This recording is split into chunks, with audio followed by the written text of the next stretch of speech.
Değerli izləyicilər, videonu bəyənib kanala abunə olun ki, hər kəs son xəbərlərdən anında məlumatlansın.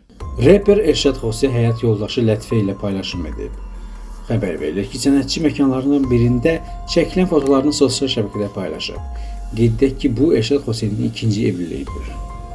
Əməkdar artist Mətanət İskəndərli evdəkilərə salam verilişini evində qonaq edib. Xəbər verilir ki, müğənni nəvələri Tunca və Ruhlanla kamera qarşısına keçib. O bildirib ki, 8 ildir nəvələrini özü saxlayır.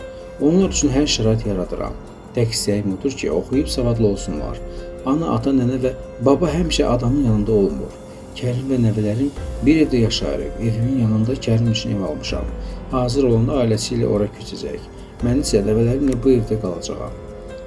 Mətanət bizim böyük anamızdır deyə Tuncay bildirir. Qeyd edək ki, müğənninin oğlu Kərim 1-ci xanımı Canan ilə qalmaqallı şəkildə boşanıb. Onun bu nikahdan 3 övladı var. Uşaqlar Mətanət İskəndərli ilə yaşayır.